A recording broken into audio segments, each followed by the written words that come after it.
Today is windy. I don't know if there's anybody down there surfing. It's at least significantly warmer. It is. We are seeing a southwest wind today, and that is allowing warmer temperatures in the 50s. So a great Friday ahead despite the wind. But let's kick things off. Let's talk wind to get things started because it is still very strong. It seems like we have not seen a break from some of this really strong wind. Rob, you know as well. Yesterday we dealt with it again. We just saw the surfer out on the lake, but pretty much every day this week we have had strong wind gusts. And right now you can actually see it is primarily southeast and south central Wisconsin dealing with some of the strongest wind gusts. We have a warm front moving through. We will eventually have a cold front moving through later on this evening. And when we have these storm systems and these frontal boundaries, it does allow the wind to be on the strong side. The good news is that after sunset, gusts should get a little bit better, at least briefly. I do still think through the night tonight they could be near or over 20 miles per hour, but better than the 40-mile-per-hour gusts we have out there right now. New camera to show you across the state of Wisconsin. This is out west near Eau Claire, Altoona. Showing you this more so because up towards the north and west there is a little bit more cloud cover, and we will continue to see increasing cloud cover even for those of us down south who are enjoying plenty of sunshine. But overall, it is still fairly quiet. We're seeing some light radar returns up towards the northwest, some light rain or maybe a little bit of light wintry mix. This is likely, if it's even reaching the ground at all, only sprinkles or a very light rain. But it does go to show that there is at least a couple of disturbances towards the northwest, and they will continue to move towards the south, bringing those of us in the Milwaukee area and southern Wisconsin a chance for some light rain later on this evening. Here's the broader view of that. Other than these, couple of frontal boundaries, look at how quiet, especially central and southern parts of our country are at the moment. There's just one system, again, that we dealt with in the last couple of days, just about back over the water across New England states. Another one coming together out west, but otherwise there are a lot of spots enjoying sunshine today. Now that does still mean dry weather. We're continuing on this stretch of fire danger, or at least elevated fire risk, down towards the south. This is a look at #1 fire weather watches as well as red flag warnings. You can primarily see them across the central as well as southern plains. This has been an issue for months across mostly the southern plains. We've covered it a lot, especially in the last couple of weeks, so that elevated fire risk does still continue. Now, yesterday we received our latest drought outlook. We're watching this now that we are in our spring months, and especially because of some of that elevated fire risk even here locally. And you can see many spots across the country still dealing with it, especially down south because of the lack of precipitation. But even here in southeast Wisconsin and even some spots up towards northern Wisconsin, we've seen some precipitation, but it is just not enough to get us out of these moderate drought conditions. So we do have to keep that in the back of our mind. A little bit of light rain in the forecast for tonight. As we go forward, this is 8, 9, 10 p.m. You can see this area of rain showers passing through from Green Bay down to Milwaukee through about midnight. And then we could see just a few early morning flurries once again. I'd say eastern part of the state, so closer to Lake Michigan once again Saturday morning. Sunshine expected the rest of Saturday. So when we say that split weekend, Saturday is going to be the sunnier day, but also the cooler day. We warm up a little bit Sunday, but another storm system rolls in with primarily snow up towards the north and towards the south. This is likely going to start off as rain. I think most of what we see Sunday, especially in the afternoon, will be rain showers, but then we do have the chance for some of this wraparound moisture late Sunday night into Monday morning to change over to just some scattered snow showers. So this one, again, not even looking as big as what we just saw a few days ago, especially for those of us down towards the south. Now, northern Wisconsin could definitely still see some additional accumulation between Sunday and Monday, but those of us down towards the south, not really looking at anything major. Let's talk temperatures. Right now, everybody is feeling pretty good. We've got some 60s down towards the south. Milwaukee currently at 52, little cooler across parts of North Dakota, but also, you could see plenty more 40s even as you look off towards the west.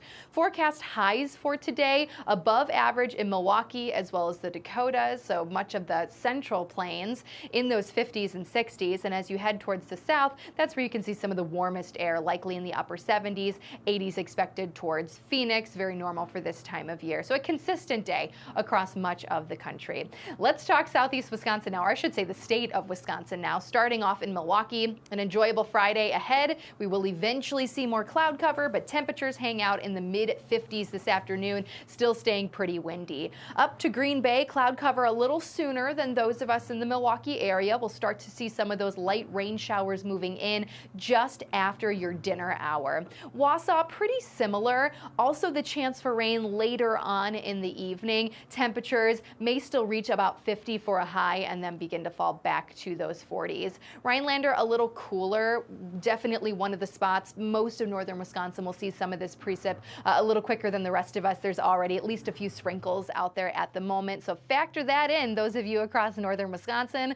Eau Claire, a little bit more sunshine in the coming hours, highs in the 50s. Then you can see that increase in cloud cover and temperatures dropping into the 40s. La Crosse, pretty similar, 50s, increasing clouds. We will gradually see a little bit of that rain later this evening. And Madison looking pretty similar to those of us in Milwaukee with similar temperatures in those 50s. The sun for now, and then the increase in cloud cover. Now we're still looking, unfortunately, below average for temperatures as we look ahead the next couple of weeks. So safe to say the rest of the month will likely be near or just below average temperature-wise, and we'll just have to see about April.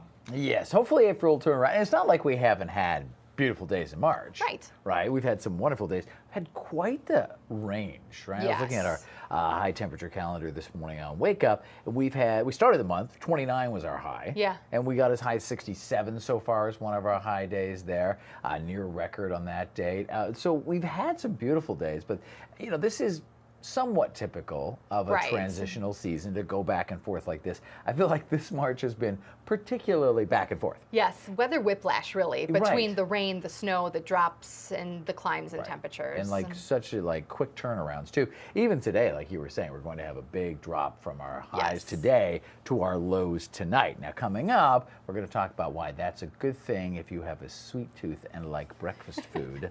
We'll bring that back in a little bit. Oh, me too, yes, for sure, particularly this time of year. Let's talk, this is fascinating video. This is out of Yosemite, a big traffic hazard there.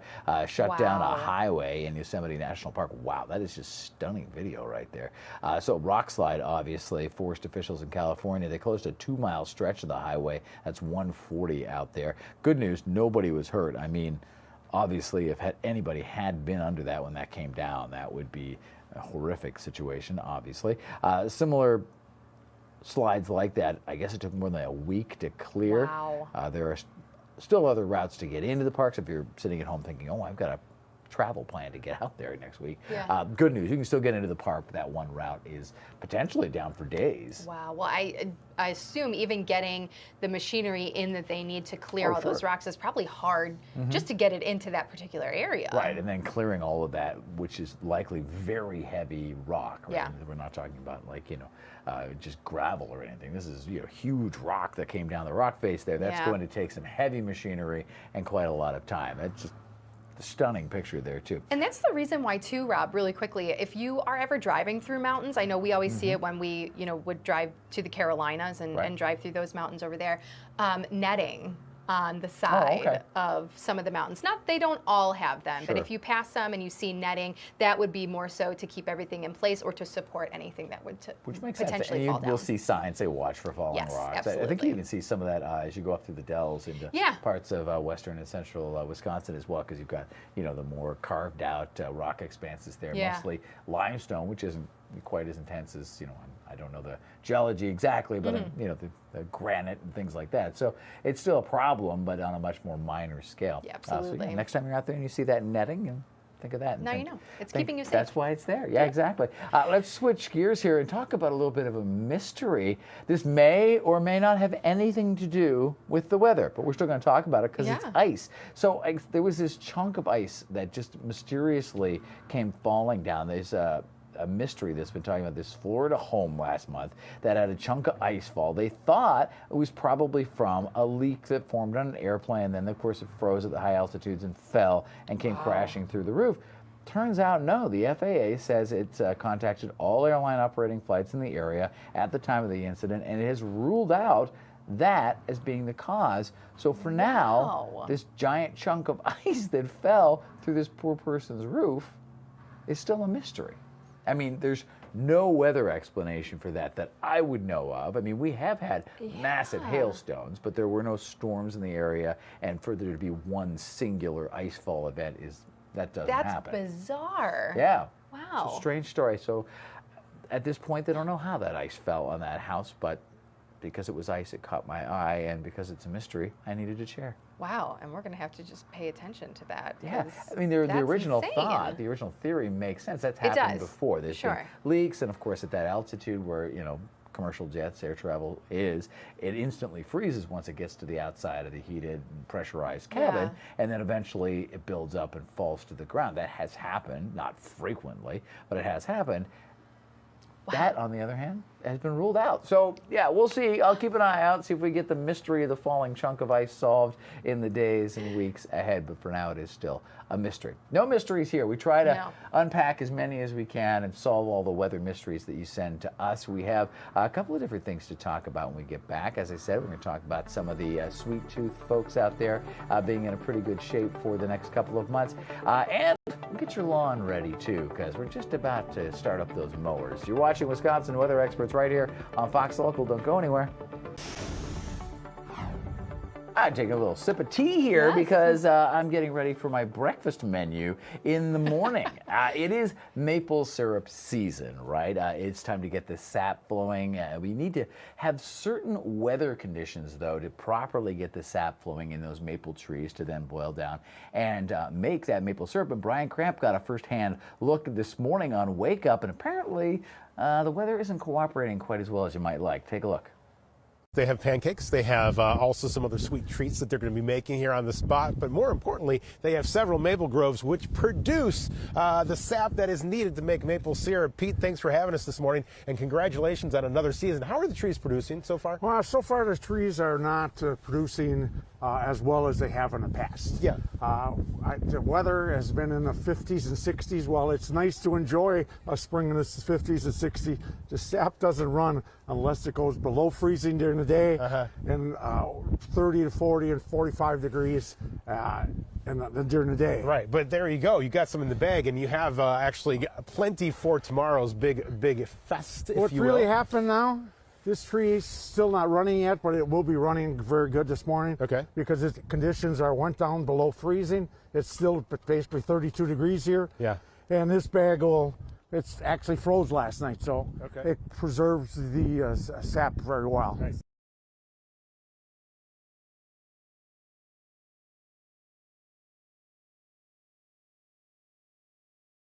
Running through the trees, and right now, as you just heard there from that producer, maybe not quite exactly what we wanted. So here is our forecast. So there's some good news. I think we're going to get some pretty good conditions for that today.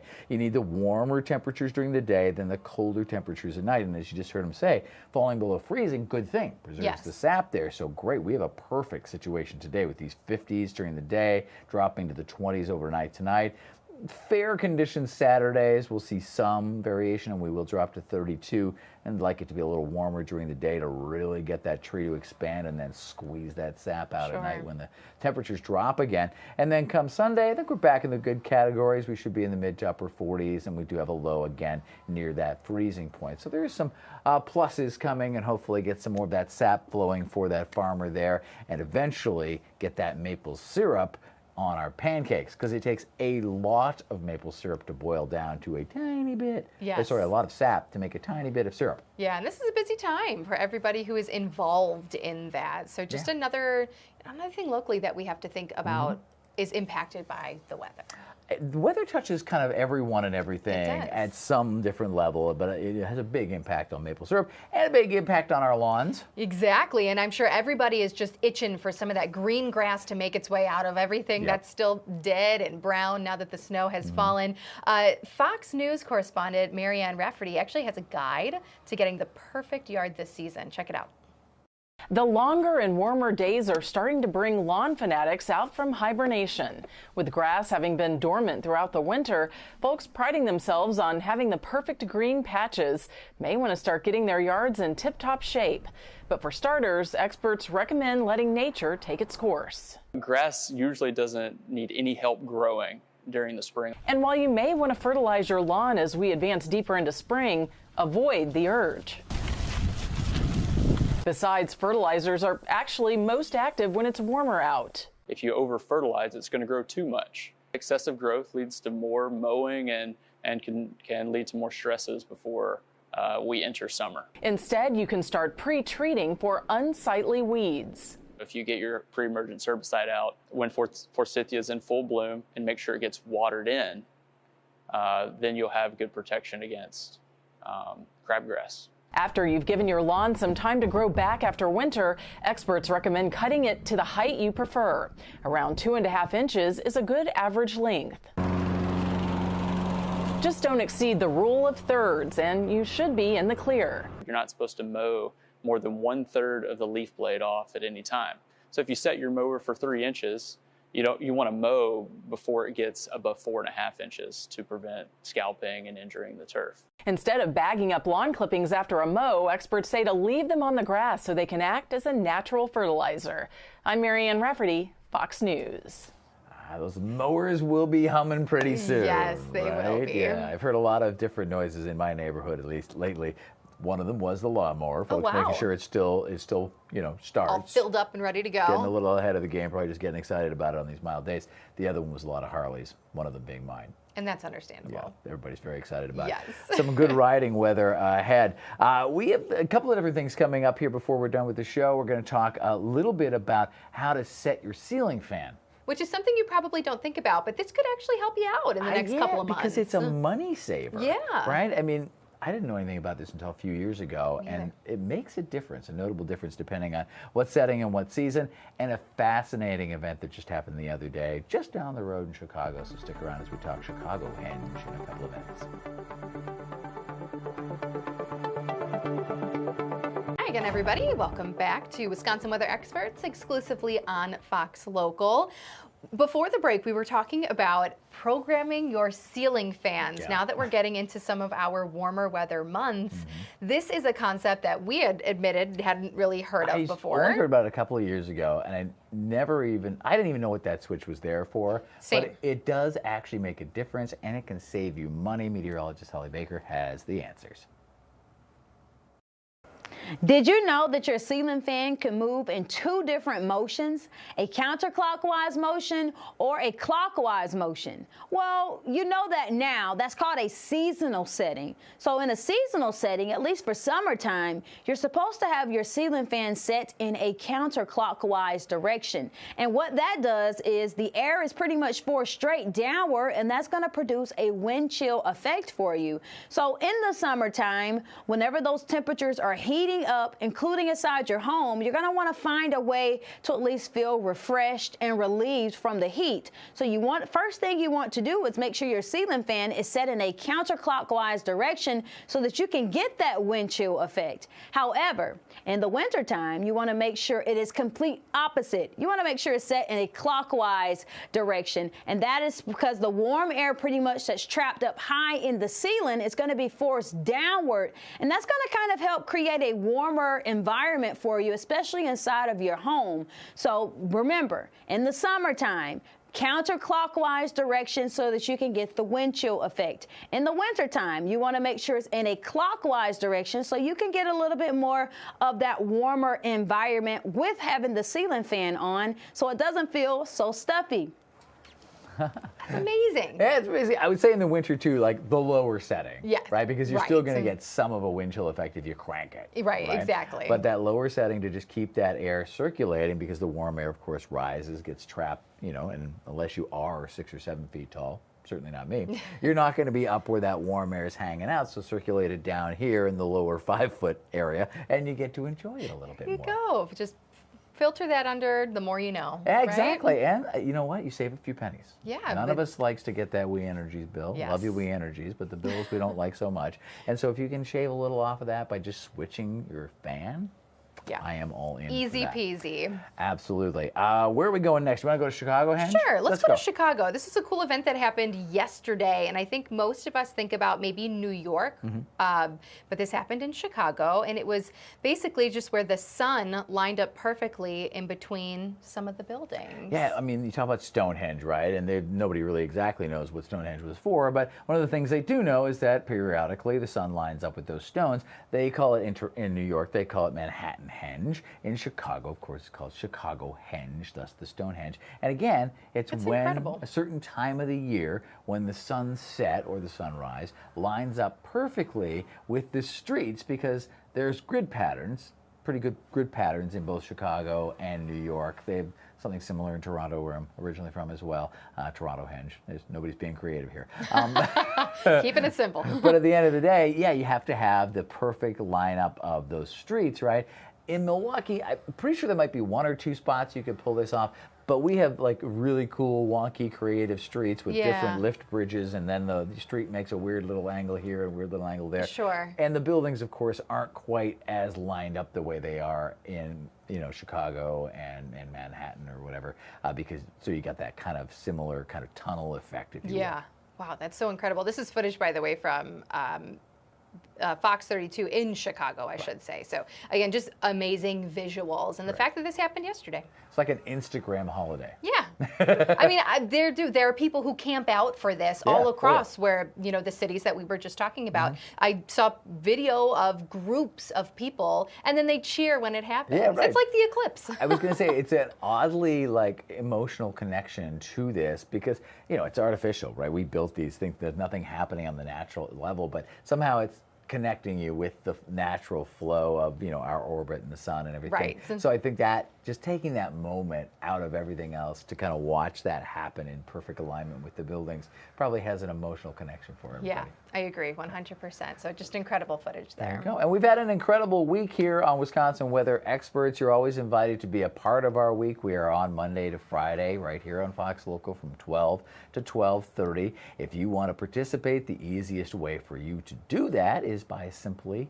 asking us a question, a weather question preferably. You can point your phone at the QR code right there, and it will immediately take you to a website that has a form that is available for you to fill out. You can ask your question. It'll come straight to us. We will do our best to answer those questions. We've gotten some really good ones. We've answered some this week, and we'll have a few more for you next week, I'm sure, so keep them coming. Yes, we love to dedicate time to answering all types of weather questions. It could be the simple, it could be the more impactful, and, you know, the stuff that takes a little extra time to talk about, but that's what we're here for, to explain and to educate. Exactly. As basic as why is the sky blue all the way through to what's the Fujiwara effect. There you go. Right? Ooh, I would like to explain that. That's a good one. Add it to the list. Well, maybe we'll put it on for next week. Stick around. Have a great weekend.